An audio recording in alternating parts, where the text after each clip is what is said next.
I'm not paying attention to my job, but we're live now. So, we're here. We're going to talk about some Granica lore and universe stuff and background and all that fun stuff with creator Brian McEvoy. Hello. And I think that I'm just going to chip in when I have a question and stuff, but otherwise I just would love to hear, I guess first to start, let's hear about how you got started with this whole universe. The universe was co-created by me and Joe Robertson, and we were looking for a way to make a setting, a world for a video game. And he wanted to write something that was in-depth, and he knew he wanted it to be space-related. And to sum up Granica, or the world of Granica, imagine post-World War II, instead of funding military, we funded space travel. That's it in a nutshell. This is what I imagine our world would look like. So it's an alternate reality, not near future or anything like that. So the year in Granica is our year. But space travel is significantly more advanced, and guns are not. Wouldn't that be something? Now, this is the whole world, not just America, right? Because yes. We're kind of assuming that it's our country because that's the country we're in, but I never asked. we kind of talked about it to a degree, but yeah, it's not the main so characters in this story. Yeah, it's not, and so yeah, let's not even tell where they're from. There you go. Yeah. So, and you said that co-creator Joe took a different route of what he was envisioning than what you were envisioning. So you kind of created this universe together and then did your own little side stories with it? Yeah, pretty much. Joe wanted the more fantastical aspect of space travel. He wanted to visit strange new worlds and seek out new life and new civilizations and go to a place where you could conceivably have gummy bear inhabitants. And I wanted hard sci-fi. The two biggest settings of reality versus fun, I think I would put this near The Expanse, the first half of the first season, and Cowboy Bebop. Yeah, Cowboy Bebop sounds pretty apt to me. I definitely know Cowboy Bebop, so. Right. So that's the level of tech and what you see in the world, at least in the solar system. So we decided that I would get whatever's in the Sol system, and there it would be hard sci-fi. And traveling between Earth and Mars, for example, is doable through, commercial means. But traveling outside of the system requires just blank check sci-fi. And that's what Joe wants to do. So conceivably in this world, you can leave the Sol system and go find exciting stuff. But that's not going to happen in my books. The kind of stuff that I want to do is local asteroid miners, and the first issue of Granica, well, probably the first several, are going to be following Ness, Jerry, Stephanie, Hampton, and Marigold. And they are taking a houseboat from Earth to Mars. And the reason I want to do this live is to describe the tech that carries them there, because it's not really discussed heavily in the comic or even in the voice play, which this is based on, which has a lot more information. So here's some of the deep lore. Awesome. The houseboat that they're traveling on it travels on what's called a light rail. And that's based on solar sail technology. The difference that I introduced for this one is that instead of just focusing sunlight into a beam and hitting a solar sail to make your ship go, this one uses a combination of solar sail and ionic drive. The first half of your journey, you've got the focus light, which has been separated into different light bands So they're collimated and they stay focused better, the way that coherent light, basically lasers. So a bunch of individually colored lasers that don't spread out as much. I don't know if this is real. This is just like, I wonder. Let me put this forward as an idea. It's real in this universe. That's what matters. Exactly. The way this appears in the comic book is when they first launched their houseboat into the light rail. Jerry says, it's going to get real bright out that window in just a second. And sure enough, everyone's blinded by the light as they sneak into this tube of highly focused collimated sunlight. At the halfway point. We don't actually mention anything about the light rail in the first comic, in the first issue, which so that would be a great thing for because at some point we hope to complete this arc of the story and bind it into a trade, and then we would that's the kind of stuff that'd be great to put into the trade, and then like the hardcore fans, if they already know about the light rail, it's because they were watching this, right? And at least for if they know about it before it gets mentioned at any other point in the future, because I don't even know. Only you know. I don't know. I don't know yet because I only know what happens to the end of, like, I don't know. I think I know somewhere in the middle of issue 3. I know what's going on, but after that, I definitely don't. So yeah, I think we've talked about the resolution, so we know how it's going to end. Yes. But the nitty gritty, the scene by scene, that's only been done through probably issue 2. Issue 2 is going to be a lot different than issue 1. Oh my gosh, issue 2 is like, this is a little, I guess it's a little spoilery, but like it's a lot of action but not action, and then like all of a sudden all action kind of thing. Like it's gonna definitely, like, there's far less action in issue 1 for sure. Right. But issue 2 is gonna be wild, and I know Kelson's really looking forward to drawing it, because we were like, we're talking like double page spreads of all the stuff going on, and like it's gonna be cool. It is. I'm excited to see that one come to life. Okay. And for everybody who might be joining us from Backer Kit, I fixed the stream. I figured out what the weird faces I was making there for a minute was not because of anything Brian was saying. It was because I was trying to fix the stream, and I think it's working now. Don't assume I'm funny. That's okay. That too. So, otherwise, issue 2.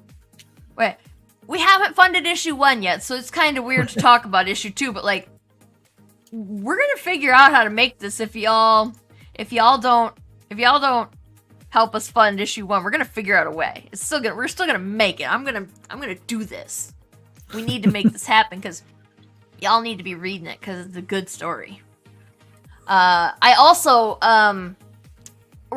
I don't know if I sent out the email. I don't know, because the emails get scheduled when we do these update emails.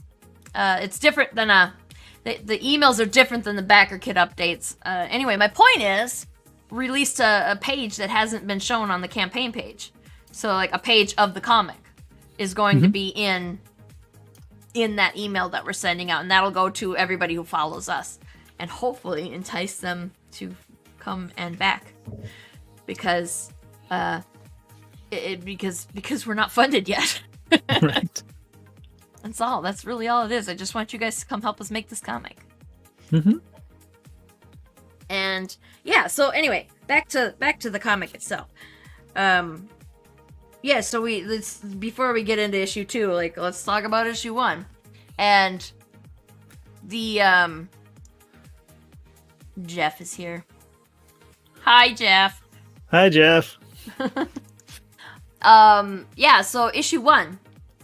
What kind of stuff is going on in issue 1 that we don't get to see in the actual pages? Like, what kind of stuff do you want to share that we didn't get to share in the comic itself?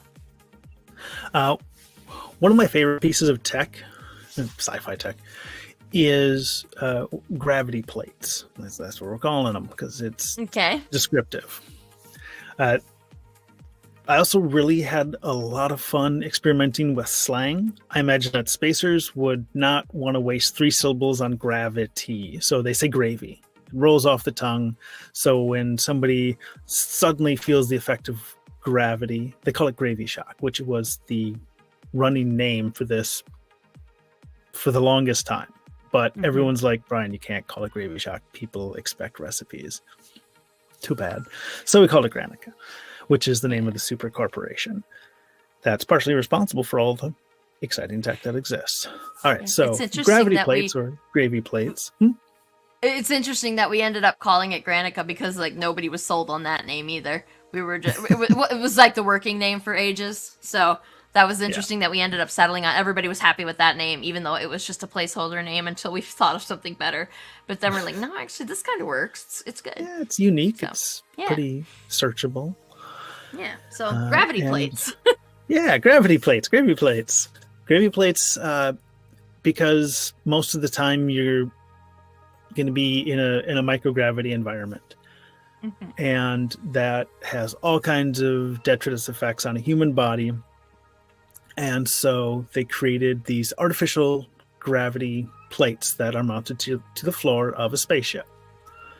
And one of the things I really like is when tech is not perfect. So if you just say, we have artificial gravity, you're like, okay, I can buy that, but it's nothing special. So the gravity plates are deeply flawed. The very first version required users to have metal spikes protruding from the bottom of their feet so that they could make electrical contact with the plates in order to feel the effects of gravity. Oh, yes, that sounds incredibly unsafe. And this led to the first space marines, who were known as the barefoot militia, because they didn't wear shoes. They had these spiky protrusions coming out of their feet. And they always said you could tell an old spacer because they clicked when they walk. Okay. The second version, which is the current version of gravity plates, just requires skin contact. So things like dancer's socks, which have like the exposed heel and toes, those are very popular because they keep your feet warm, but they allow you to be in gravity. So as soon, like if you jump with both feet off the ground, you're suddenly weightless again, which I imagine would be very disorienting, as all your guts are now just free floating instead of being suspended off your skeleton. Yeah. So I try to think those things through and describe them so to throw people off a little. So that's how the Barefoot Militia got its name, and they're the biggest military presence in space. And they're totally private, and for the most part, they're neutral. Okay. We were supposed to have gravity plates in the space station that Ness first lands on, but they were going to be out of service, so that they had to float everywhere. But hey, who wants to go into space and then take off their shoes? So,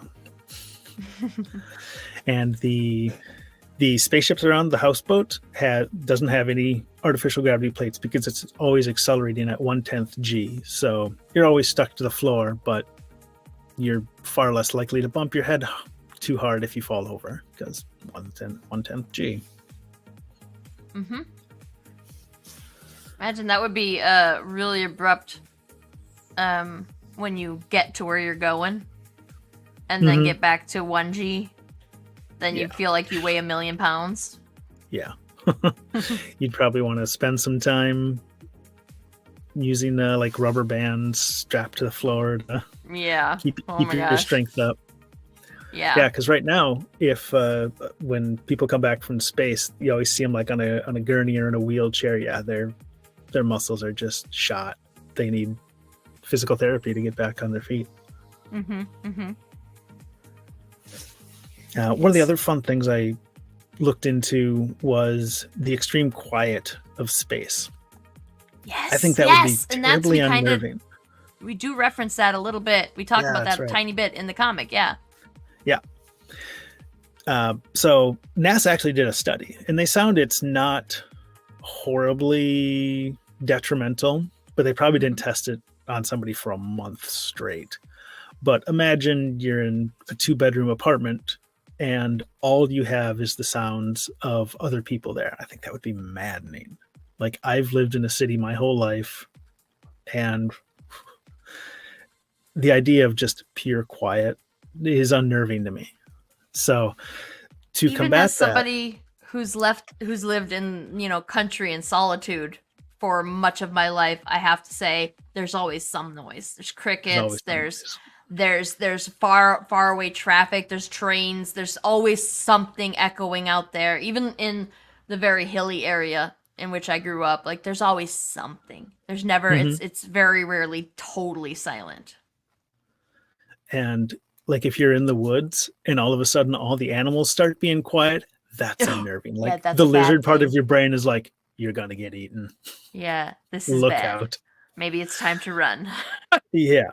Climb a tree? What's around here? Is it cougars? Is it bears? So to combat the quiet, Granica sells these sound loops, and there'll be like a week-long sound loop of a neighborhood, or living near an airport, or living near a train yard, or whatever, you know, just stuff that makes it sound like you're not in a tin can a million miles from another human.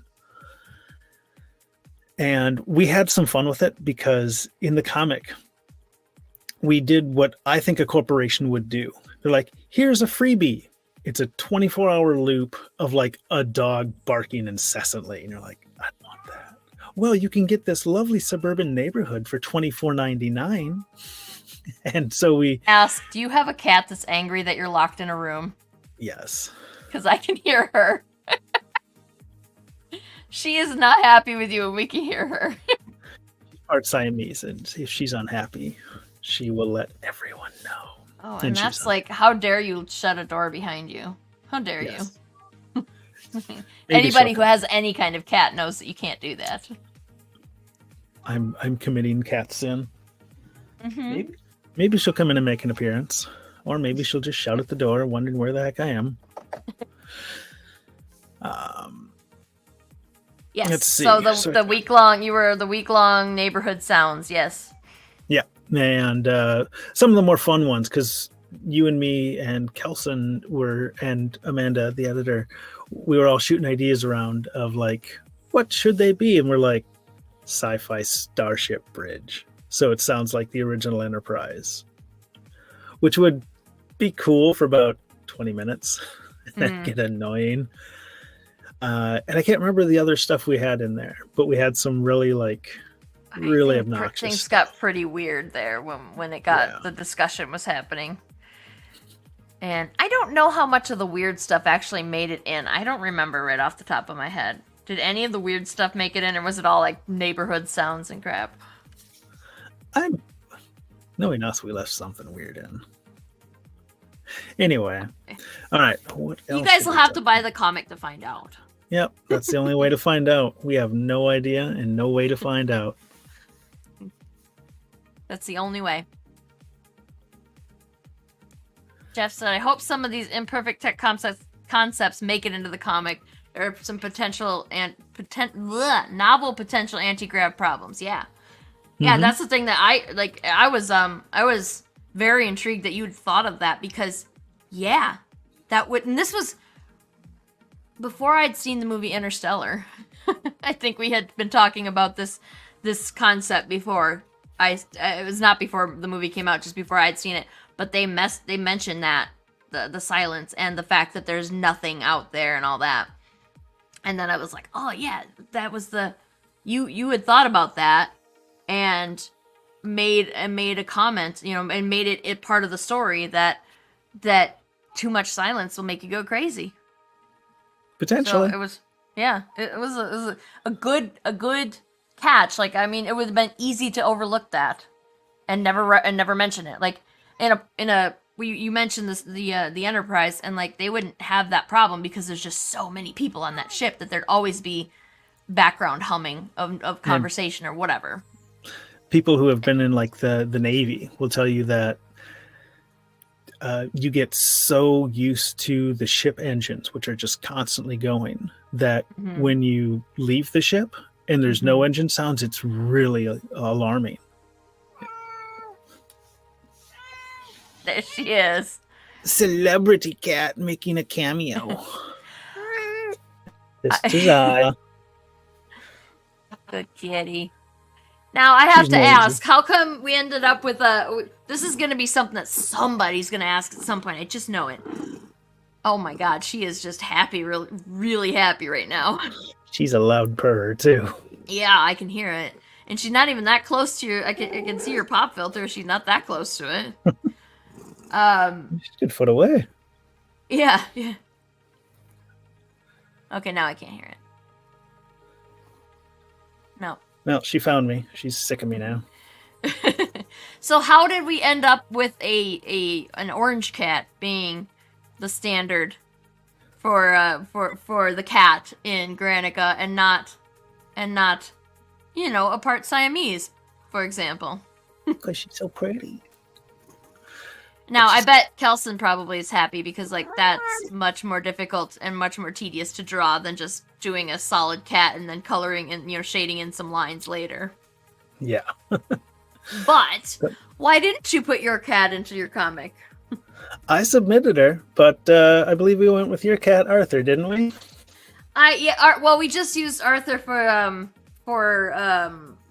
the stripes reference, but I don't know why we ended up picking the orange cat. I think, was that just everybody voted that the orange cat was the cutest? Because the orange cat is certainly the most popular cat in America.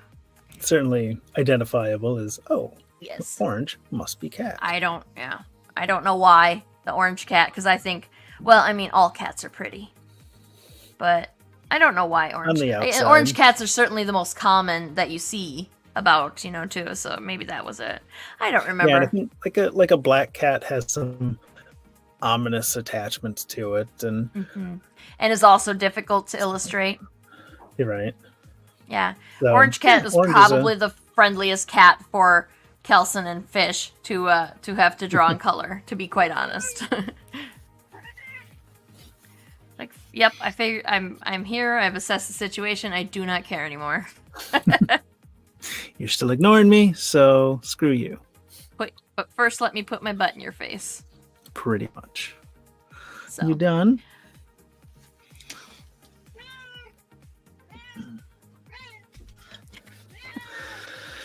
Okay, so yeah. So we talked about the sounds and we talked about the cat. We didn't really talk about what the cat is. What's going on there, because if you were on the backer kit page and you read any of the descriptions, there's a short description, a long description. If you've read any of them, this isn't just a regular cat. Right. And I'm worried that through the comic, people will see this cat talking and nobody else is, no, the cat only talks to Ness, and that should be fairly clear right away, because these Travel Cat, the name brand produced by Granica, can only make half a dozen purring or half a dozen meows and trills, and they can purr. This particular cat can speak because it is more high tech, and there's something suspicious there.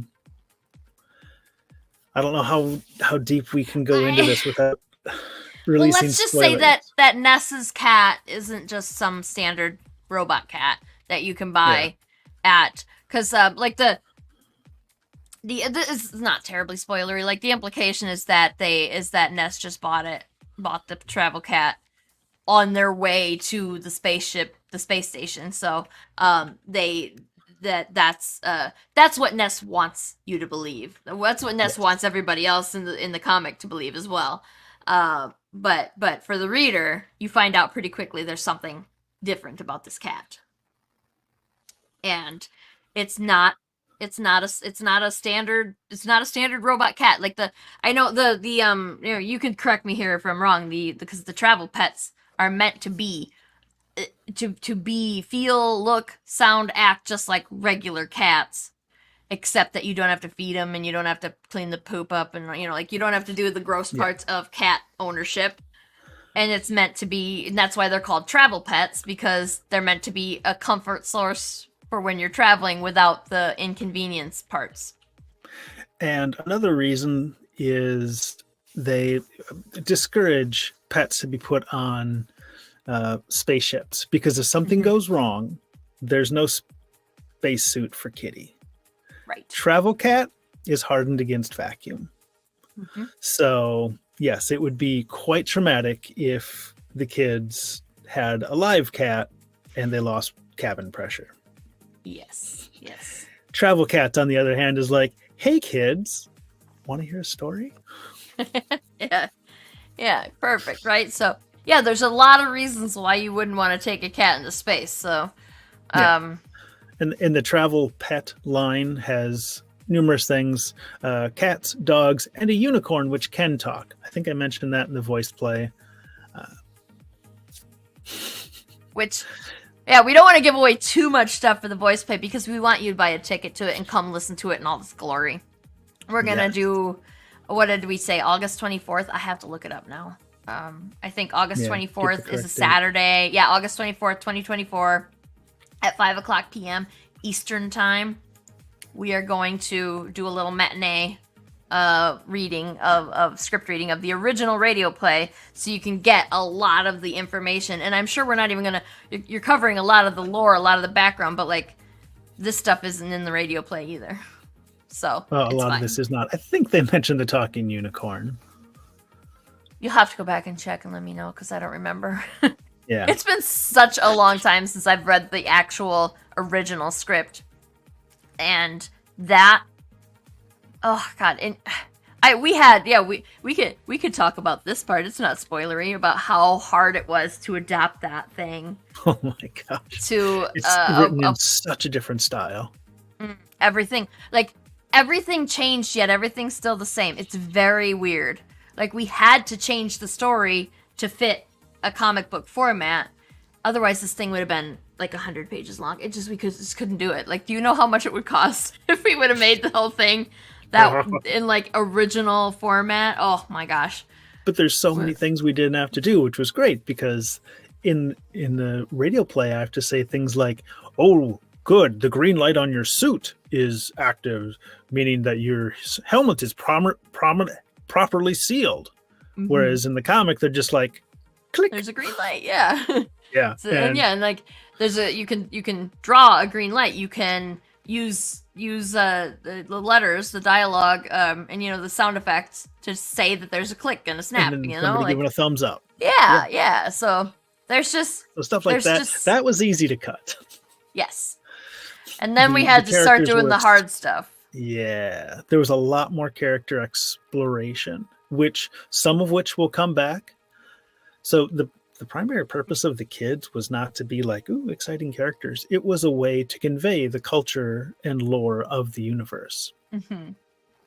They talk about what exists on Mars at the time, which there's not really any spoilers there, but like Mars currently is domed cities. And I think they mention one of the characters was friends with an engineer who was in charge of airflow within these giant domes. And this guy was very proud of the fact that he knew that if he was standing on top of a particular building and he threw a paper airplane, he could tell you which field it would land in. Nice.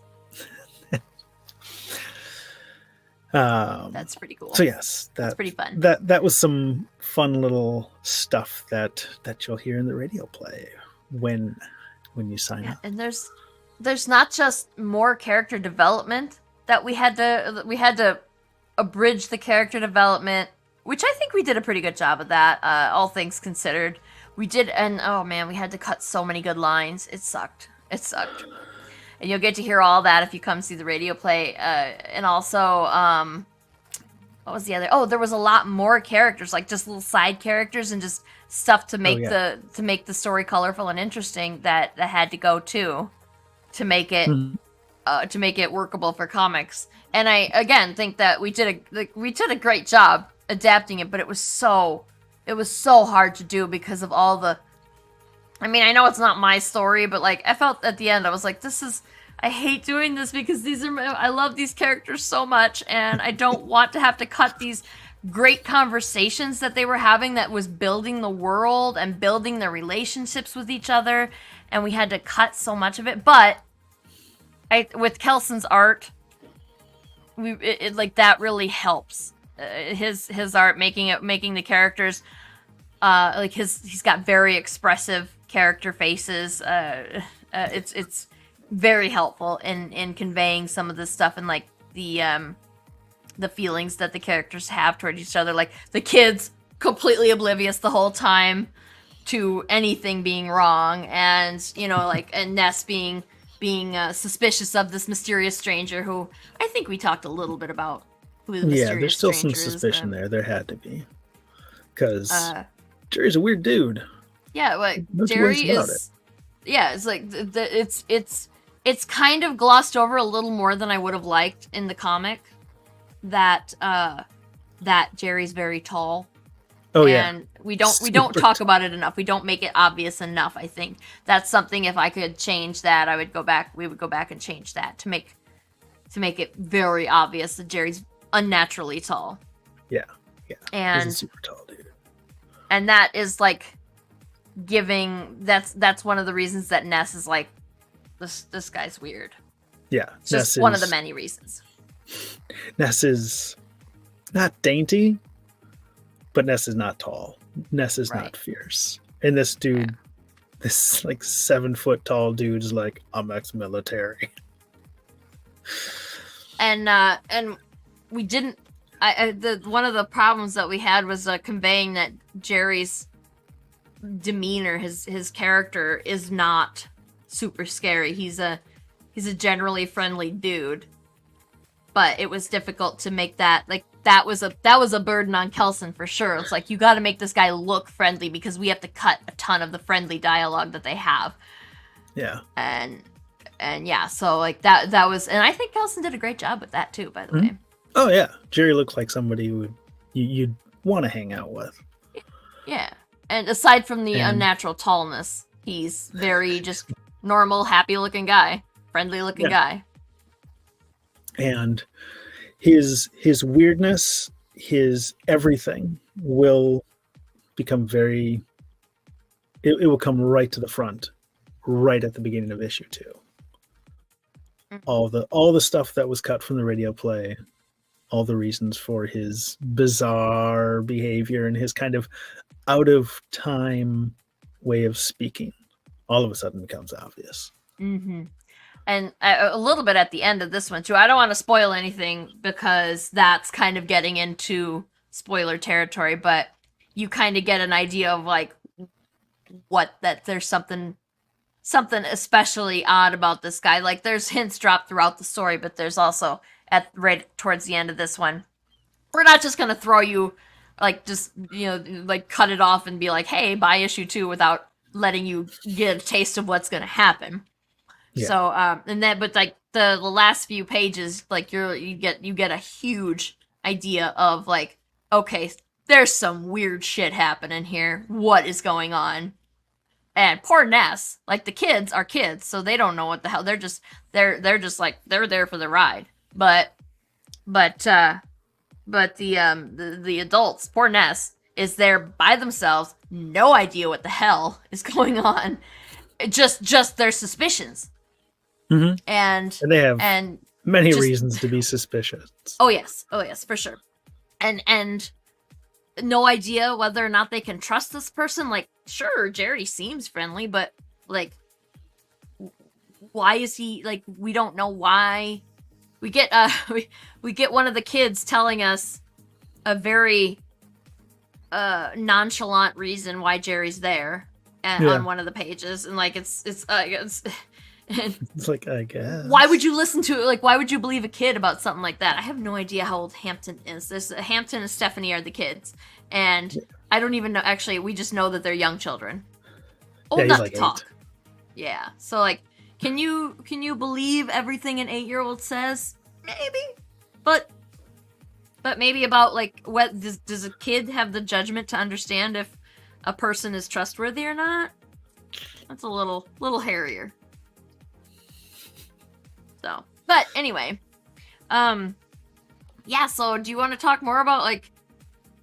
Did we talk about what the light rail is? 'Cause I know what the light rail is because of all this. But like, did we talk about the light rail? And we talked about the gravity, and so like the boat, the houseboat, is the spaceship, and it's on the light rail, and it's just kind of floating, being pushed by by the light. By the particles of the light. Like what? How does the light push? How does the light push it again? Is it the? Are you familiar with the concept of a solar sail? Kind of. Okay. They have little toys, the little toys you can buy for your desk that spin. Oh, the right? radiometers. Yeah. Yeah. Like black and something white. like that, kind of. Light will push things very, very lightly. So you focus a lot of light, send it at a thing, it pushes more. That's the basic concept. The flip side of that is in the second half of their journey, they flip the ship around, and then they receive that light and basically use solar panels, photovoltaic cells, to power an ion drive to slow themselves for the second half of the trip at the same 1/10 gravity. There are still chemically propelled ships in this universe, and they're better than what we have right now, but they're still the same concept of you set stuff on fire and go in the opposite direction of the fire you've made. So yes, those are the kinds of ships that would be used to get to asteroid belts, to do asteroid mining, or meteoroids, I guess, if you want to be technical. Whatever. Be technical. You're an engineer. You have to be technical, right? Always. I was just thinking about I'm gonna have to talk to you after, like outside of live streams, because all super secret stuff for my other book that I'm writing that I need engineer assistance on. And actually that's one that you guys can all know about. That's coming up next month, and it's called Noctiluca, and that is not a title for children. Let's just put that one right out there. That is an erotic book, so you're not gonna want to show that to the kids. This one, 13 and over probably, but especially this first book, 13 and over is fine. I think calling it 13 and over is good, and like all the kids I know who are under 13 would read this and be like, heck yeah. Although they're tweens, they'd be like, fuck yeah. Joe, the co-creator. Hi, Joe. Yeah, if we got questions for Joe, we can ask if you're gonna be hanging out with us for a bit. That'd be cool. What was I thinking? Asking about, or talking about age groups. Like, this first book is pretty G-rated, with the exception of a couple of F-bombs. There's not a lot of there's not a lot of bad stuff going on. Like, it's just a little bit of colorful language. Actually, even I'd say that the real scary stuff, the real unpleasant stuff, isn't going to even happen in book 2.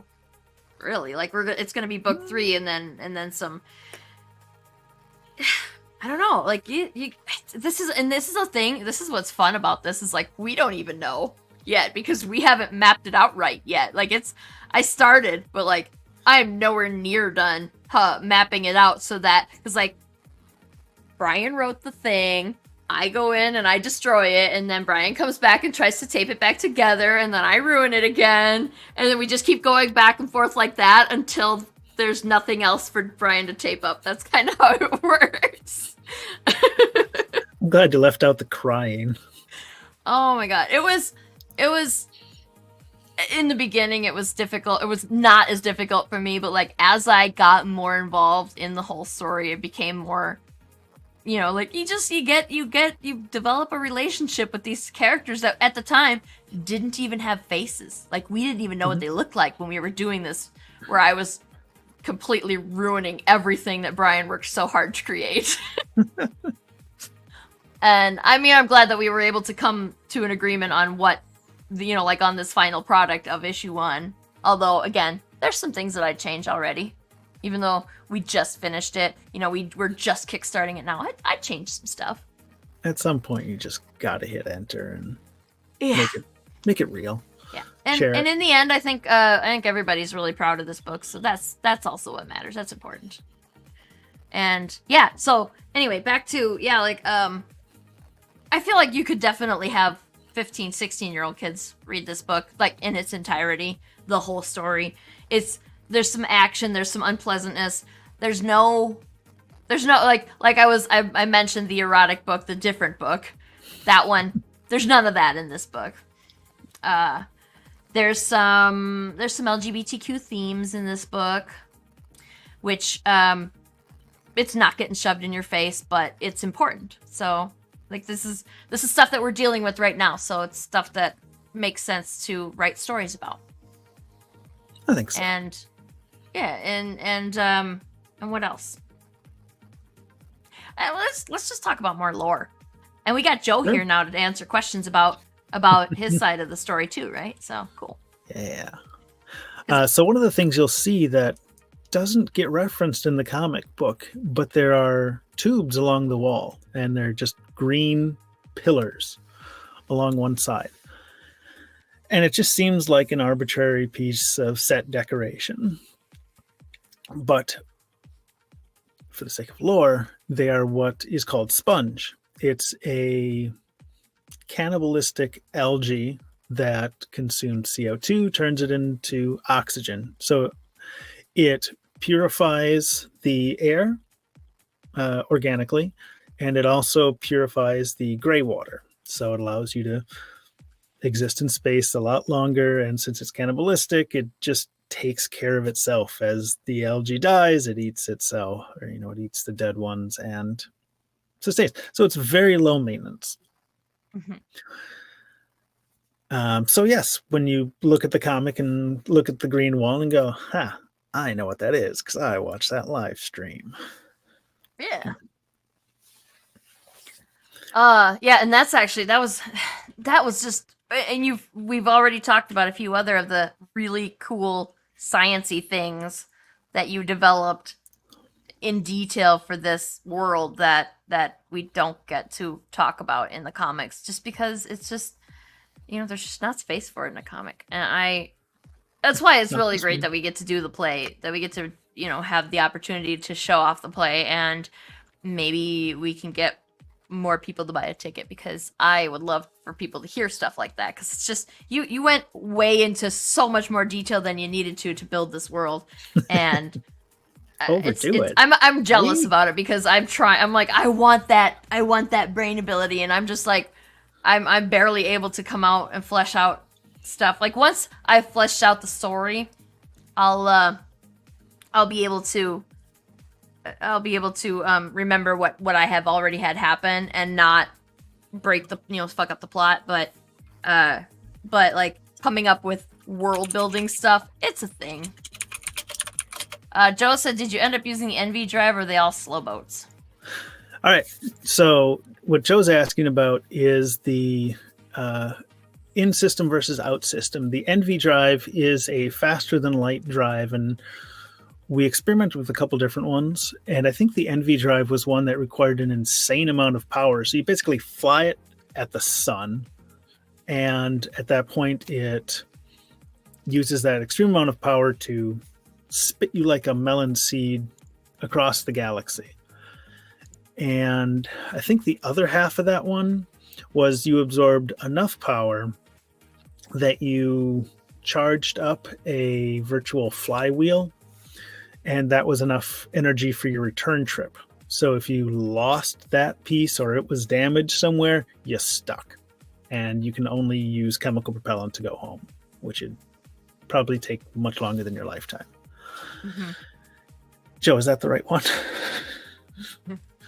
That prompted a question for me with the houseboat thing is like a commercial space flight to Mars type dealio in this universe, right? So if the houseboat for some reason just gets knocked out of the light rail or somehow stops, what do they do? What do the people inside it do? If you get knocked out by a micrometeor or something like that, they do have a little bit of propellant on board, like a pressurized gas that they can maneuver themselves, hopefully close enough. And it's all automated. That sort of thing would be automated. The people in there have no control. Right. So is this a thing like when in The Martian when they can observe and they can somewhat control what's going on the ship, but the people on board could potentially override it if they knew what they were doing? Or is it like the people, and there's absolutely no way for the people to, even like Ness, who's an engineer and might know some of this stuff, the computery stuff, like there's no way for them to get in there and change anything, but perhaps the people that are still on Earth can? Yeah, it's kind of like you don't get to play with the spark plug timing in your car unless you know how to play with the spark plug timing.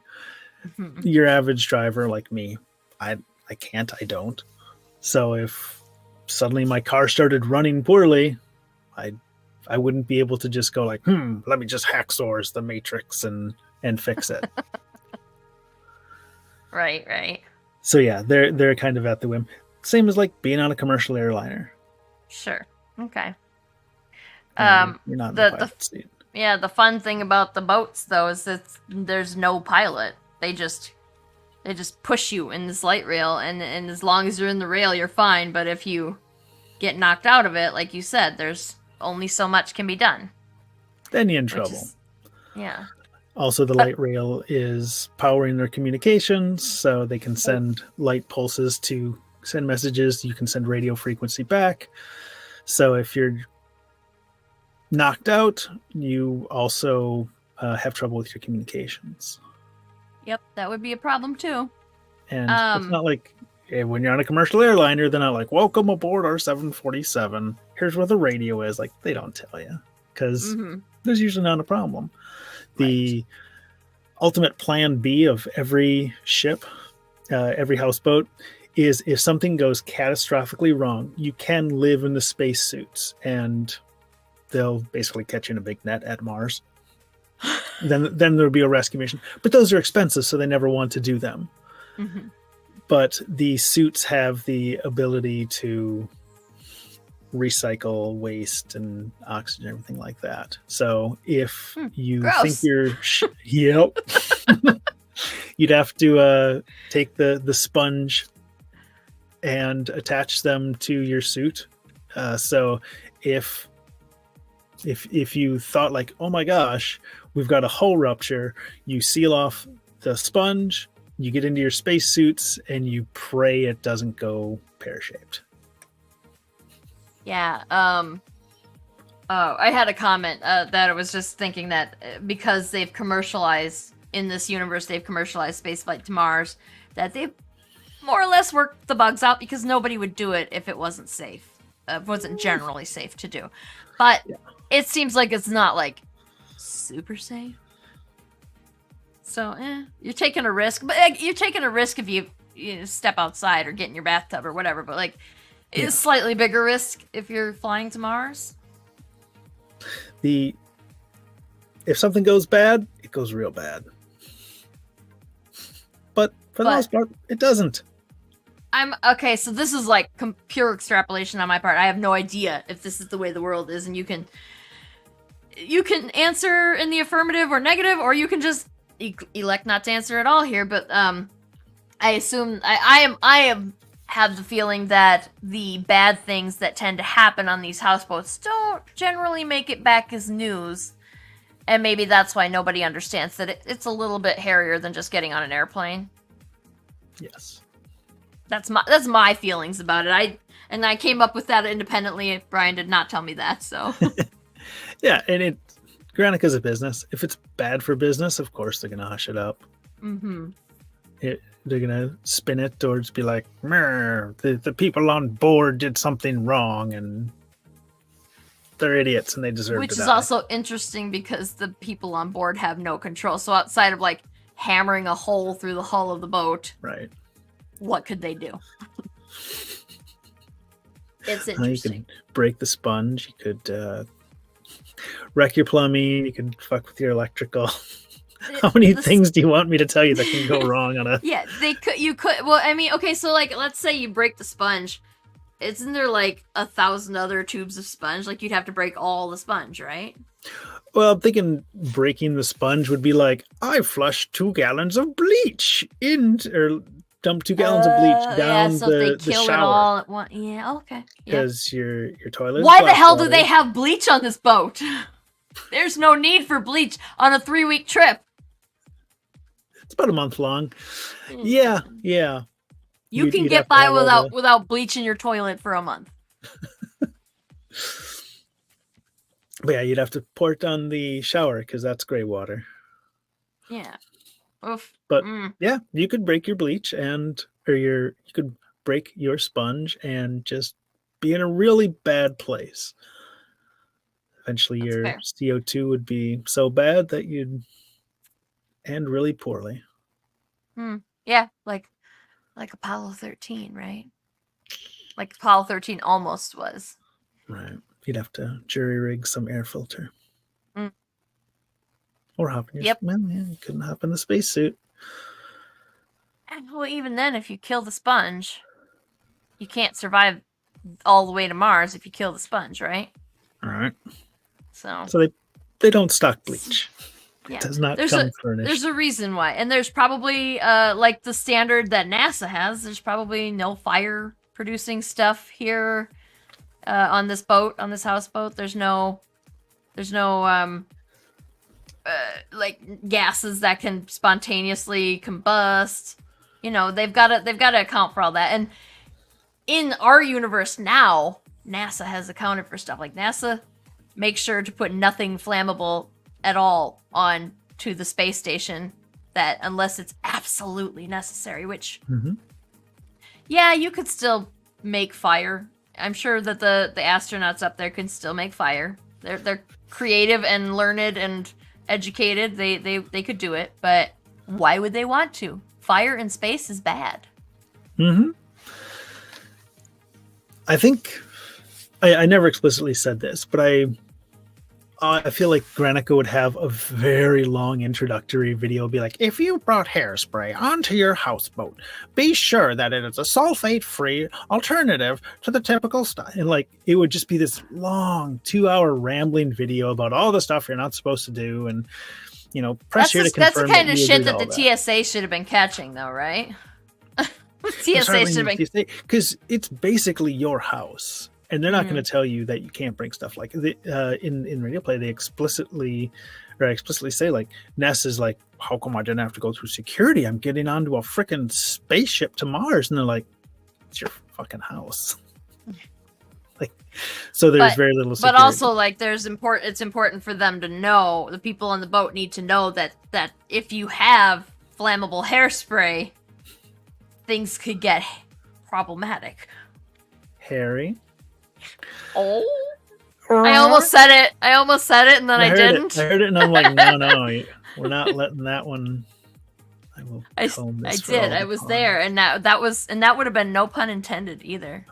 You just brushed it. It was almost there. I should have just run with it. I don't know what I was thinking.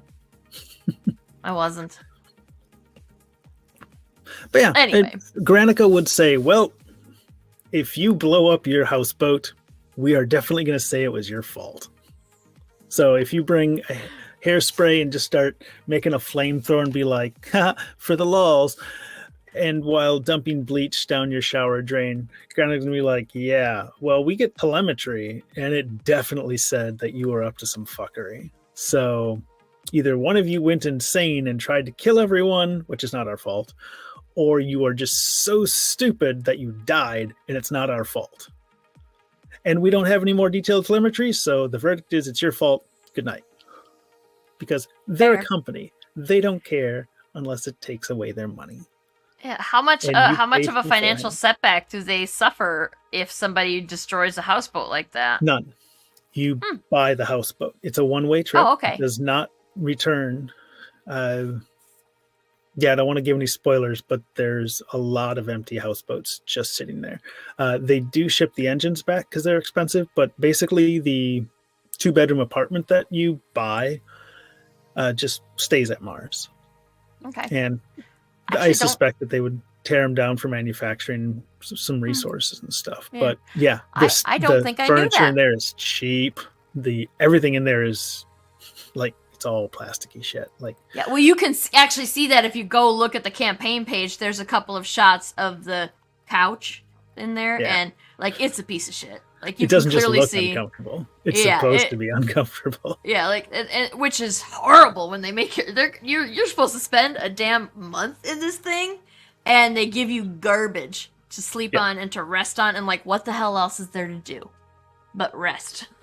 So one of the reasons this for the level of comfort is the 2 kids on board are the kids of some corpo, and like they're not terribly concerned about the kids being comfortable because kids bounce back. I mean, when I was that age, I could fall asleep on a school bus, neck like that, and just wake up and literally bounce right back. 15 feet onto my head from a haymow when I was like 11, and I didn't die. I don't even have. I didn't get bruised. Nothing happened. I just was like, "Ow, that hurt," and then I bounced back up and carried on. Like you want to run through the sprinkler now. Yeah, I just throw a kid off the Brooklyn Bridge and they'd be fine. Like they're kids. They're made of rubber. Don't do that. We don't endorse that in any way.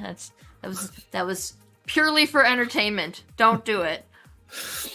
So yeah, the corpo does not go the extra mile to be like, yeah, the kids need a super comfy Posturepedic bed and stuff. They're like, get them the basic. Yeah. Ness, who's broke, is lucky to get passage by being the kid's tutor. And so again, they're the help. They don't get care. Nice things. And on top of that, Ness is also in charge of buying their own food, which we had so much fun with. That is absolutely in the comic. Yes. So, I don't know if y'all are familiar with the nutrient drink Soylent.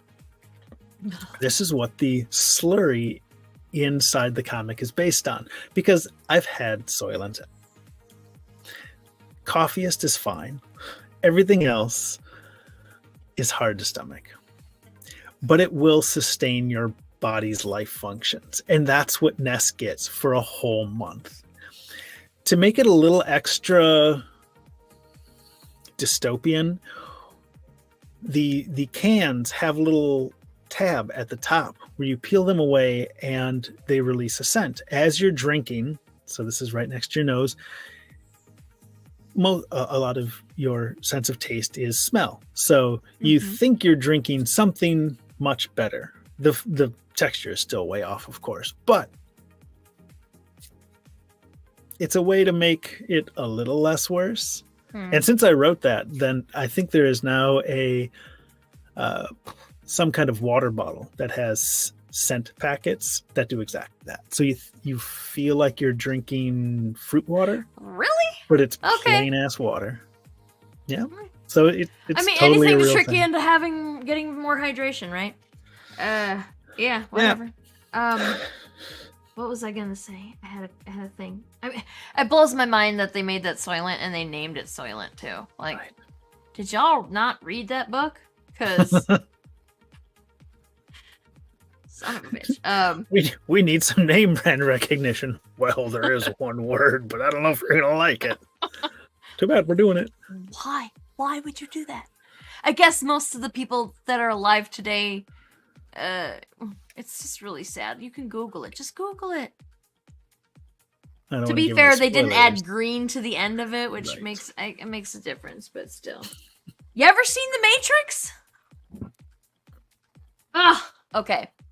That's not what this is. This stuff is just No. gross. It's nothing immoral. Yeah, no. This is just nutrient slurry, right? It's gonna keep Ness alive for a month.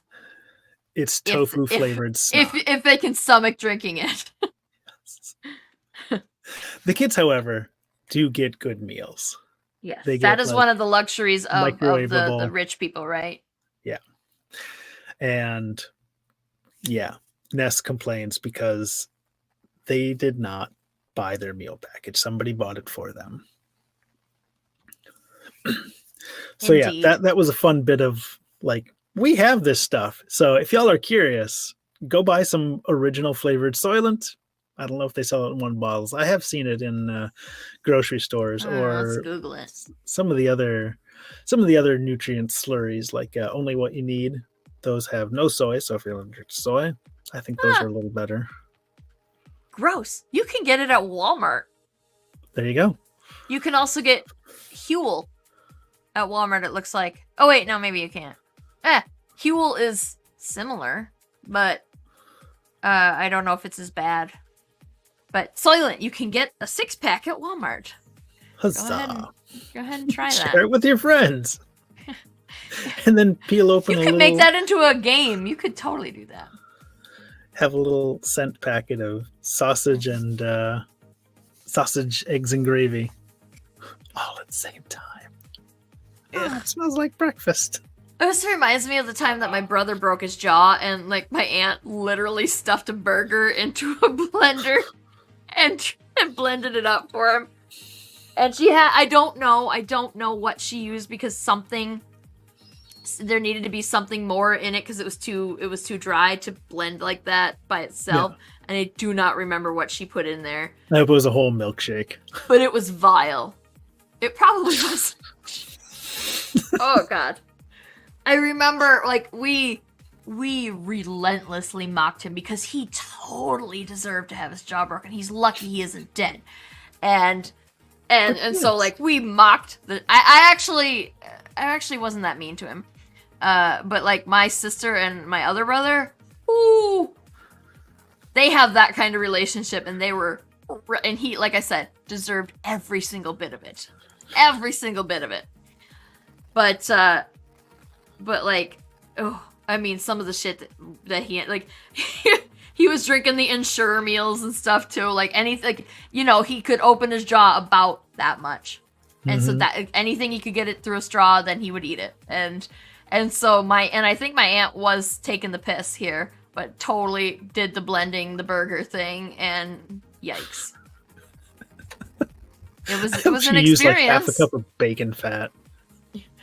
You know what? I was thinking that. I wondered if that's what it was. And then I was like, but was it milk? I hope it wasn't milk, because gross. Milk with a burger? I mean, sure, drink milk as your side with your burger, as your drink with your burger. Like, I can get behind that. But, sure. But with the, like, just blending it up with, like, no. And I don't know. I don't know. I'll have to see if anybody remembers that and get back to y'all, because, The point of this is enjoy that you can eat solid foods if you can eat solid foods. If you don't mind, if food is just fuel for you, get some Soylent, keep it in your desk for those days when you don't have food. Yeah, that's fair, because it's like canned goods, right? It lasts forever. Quite a while. Yeah. And it does have an expiration, but officially, technically. But yeah, it's well covered in the comic that this stuff is an experience. And you were saying about Kelson's ability to emote through the characters. Yes. Oh, that's his expression after their glug is. I'm so torn. That should have been a double-page spread. Yeah. Oh my gosh. Yes, it should have. And had we planned it out different, like had we used. I don't know, I guess if this wasn't the first book that we had, that I, because, like, again, destroyed everything and then had to put it back together over and over and over again. Like, I cannot express to you enough how difficult a task this was for two people whose was their first time ever adapting a non-comic strip into a comic script. Amanda and helped like, a and lot yeah, too, like, a lot, and yeah, held my yeah. Oh, hand and told yes, me it and would be okay. you needed plenty of emotional support for that because again, I had to make and oh man, some cutthroat stuff had to happen, and I'm not I saying don't it know if felt it like ever got me to the was point not. where we were gonna abandon the project or anything, but it got pretty it got pretty emotional a few times, and totally understandable too because like again like I I became somebody who loves this comic, but it's your story, so like nobody's ever gonna love it as much as you do, or love hate it, you know. But nobody's ever Come gonna on, have baby. as close a relationship with it as you do because you wrote it. So despite the fact that I have grown to love it very much, I didn't care nearly as much about it when I was destroying it like this. Which is probably exactly what we needed at the time. I Yeah, Joe says Huel's okay if you blend the heck out of it. That's what I hear. They had the little cups with the wire balls. Jeffrey still has his. and it's it falls out of the cupboard every time I want the crock pot, you know. So The consensus, though, is these meal it's slurries are not good. Just yeah out of the package. yeah you Nobody's don't like, want to oh, good. A can of this. Oh, boy, that made my afternoon. like yeah, if you eat it you won't die anyway. Like you won't starve. But anyway, yeah. Well, we were talking about with the adapting the comic. I think now that we've got the experience of the first issue behind us, it'll be the second one. Now that we both know what the expectations will be, it will be much easier. But it's still going to be hard, and it's still going to be emotional. But again, more calculated decisions. So I think that in the beginning, one of the things that was a thing that I had to articulate properly, and I maybe didn't do such a great job of in the beginning, was that a lot of the descriptive stuff we get to cut because we are going to depict it. Yep. And so so a lot of the stuff that we, you know, the characters were verbally describing things, and you didn't need that because we have pictures now. Mm-hmm. And again, that was another thing where Kelson just above and beyond, he was able to take the descriptions and turn them into what we needed. I know I told him, and I think I told like everybody, like the only negative thing I could possibly say about Kelson is he didn't leave me enough room for letters. And that is easy to fix for the next issue. We are, I'm still finishing up the letters because of there's a handful of space issues. And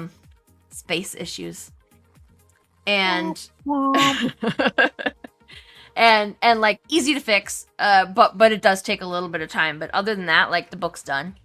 Other than the tweaking the bits, the book is done, and the art looks amazing. And again, aside from the lack of space for letters, Kelson did an amazing job of articulating visually what you were saying in the radio script with words. Yeah, and I think I'm pleased with how much of it came across. And when you're doing a radio play, you have the time and space to say everything you want to say, and in comics the pages are precious. Mm-hmm. And that was a hard bridge to cross. Mm-hmm. And there's nothing wasted in this. Like I feel like everything is important and crucial, and the story wouldn't go anywhere without everything. Yeah, like if you lost a page of this, you need to buy a new one because yeah, that's very true. Like wildly I incomplete now. I can't think of any pages, like maybe the first page, but you don't want to lose that one because that's too pretty. Clearly the prettiest page. That's easily the prettiest page. So you definitely don't want to lose that one. But yeah, like that's the only one that you could possibly lose and not sacrifice the story. Yeah. And yeah. Here's a technical fun, like for non-publishing people. When you make a comic, and this is something that you might already know if you've ever tried to do like a program or something, when you make a book of some sort, particularly if you're making a saddle stitched book like a comic, which means it's stapled in that center crease, you have to add pages in groups of 4 because you've got your piece of paper, you fold it in half, you front and back of that one, and then front and back of the other. So you've added 4 pages to the book. So if you're going to add pages, you have to add 4 pages. If you're going to subtract pages, you have to subtract 4 pages. And that is actually a surprisingly difficult problem to get around, especially when you're trying to adapt this very verbose radio play down and condense it down into a comic, which comics tend to be somewhere between 22 and 30 pages. And if we had done the whole thing in all its glory, it would have been more than that. We're talking digit. Like perfect bound stuff. Like, you still, when you do perfect bounds, you still have to do books of, what are they called? There's a technical printing term that I can't remember, and I learned it 15 years ago when I went to design school, and now I can't remember what it's called. But the little pages, the little sets of 4 pages, and there's a name for it, and I can't remember it. Doesn't matter. Point is, you still have to do that even with the perfect bound, but you can just leave empty pages. It's a little, you've seen when you get a novel or something, and there's just random empty pages in the front or back of the book. That's because of that 4-page rule, and it's not a big deal enough in a novel where there's not a lot of color. You don't put color in a novel. It's all just the black ink on the white page. But you got to be much more conservative when you're talking about full color comics. So, and that's we ended up with a 28 pages, I think. I wanted 60. God, if it wouldn't have been so damn expensive, we would have had to double the goal amount on this thing if we wanted. I mean, it would have been so cool, but yeah, for a comic that has no following yet, it probably would have been a bad idea. Yeah. But which is to say, it's dense. It doesn't feel like you're oh, wait till the next thing happens. Okay, this is happening. Oh, now the next thing is happening. Oh, they're doing it moves. It's, if you just glancing at it, it doesn't seem like it's a very action-packed comic, but it's, if you miss something, you're gonna miss it. If you just skim through it, you're gonna miss something, and it's gonna be important, because that's pretty much everything in here is important in some way. Yeah, several times, hey, I just cut this line because it didn't fit in the word bubble or something. I'm like, oh no, you can't cut that. That comes into play quite a ways later. Yeah, there were and will be again times where I am it's gotten to the point where I'm just I complete a page and I show it to you and I'm like, is this okay? Did I fuck anything up? Because of sometimes I have to, in order to make stuff fit, I do tweak the words, and I think that I understand it well enough now that I can do it without making a mess of the story. But yeah, there's lines that got cut that needed to be there. There's stuff that got added that messed up things. In order to try to condense the story, there was things that were changed and added, and it sounds like it doesn't make sense, but it does. And it was a feat. And yes, every single page, every single panel of this is really important. You can't skip any of it anymore. Anyway, did you have any other lore stuff that you wanted to mention before we finish for the night? Because we can come back and do another lore thing, because I know you have a lot of Granica universe. But yeah, some of the stuff though would get spoilery. Yeah, and actually, you know what? I just was thinking, the people who buy the ticket to the live script reading, they're going to be the very first ones to hear the whole issue 1 in its entirety. And we're probably going to have the book was better than the movie situation happening here. because they're gonna be like, the radio script was better than the comic because there's so much more information. And but technically, the people that are going to be at the script reading are going to get to hear the whole story long before anybody else who backs the comic, because we're doing the script reading on August 24th, and we won't even have the comics at the printers yet by that point. Right. So it's because, you know, you got to wait for the comic, you got to wait for the backer kit campaign to be done, and then we got to wait for the backer kit to send us the money, which takes at least 2 weeks, and then we got to make sure that everything's in line. In those 2 weeks, you'd think 2 weeks is enough to edit and finish a book. It never is. It never happens. It just doesn't. It usually, like, the best I think that I've managed to pull personally has been 3 weeks. So, like, the week after we get the backer kit funds, or the campaign funds, that'll be when the book goes out. But it's usually like a month. It's just how it happens. And I know it means you've got to wait extra time, but it means that the book will be better, because it's usually catch some pretty significant mistakes, or at least some dumb stuff too. I mean, so, but the people who are going to be coming to the live script reading are going to definitely get the first peek at the story, and then they can go and compare, like, what about the comic is different. So that'd be.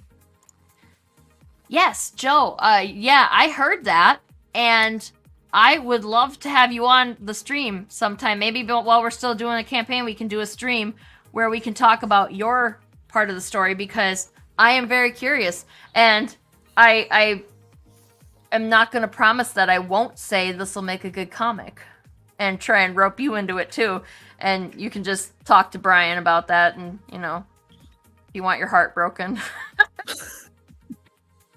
But yeah, I'm curious about the other side of the story, and we should definitely talk about it at least a little, because I hear it sometime. Yeah. We've got until August 8th before this campaign ends to try and hype people up for it. So, and we do have several promotional. We're going to be on lots of other people's live streams, which is something I guess we can mention here before we go.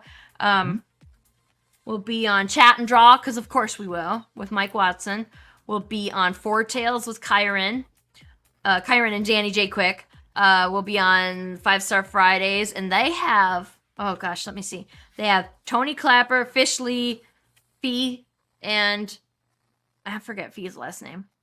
And Ryan Robinson are all, like, hosts of that show.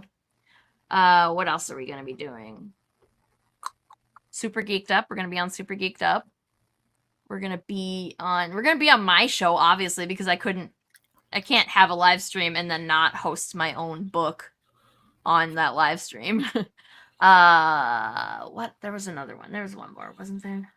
Oh, we're going to be doing Fueled by Weird with Chris Daly.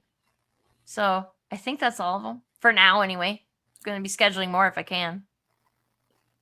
So. Yeah. This one we just kind of... I was what was it, like this morning or something? I was like, hey, I could talk about lore. And you're like, yeah cool. Yeah, I was like, yes, let's do that. It's different because BackerKit has this cool feature where you can integrate the stream right into the campaign page, so people can look at the campaign to see the stream, and we can interact with you all in a way that we cannot do on Kickstarter. So expect more of this.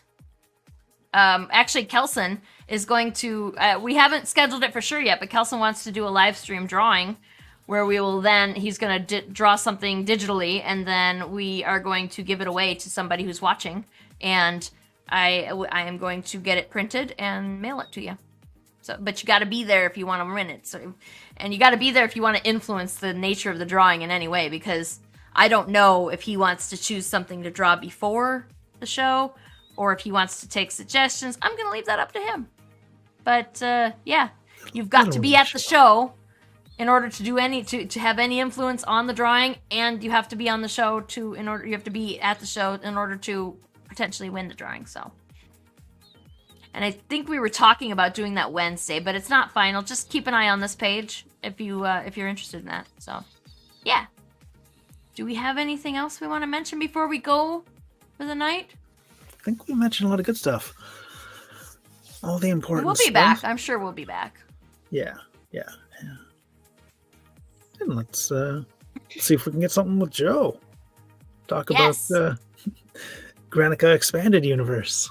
Yes. I am definitely curious about that because I know very, very little of Joe's side of the universe. So I'm very curious. So that'd be great. That'd be really fun.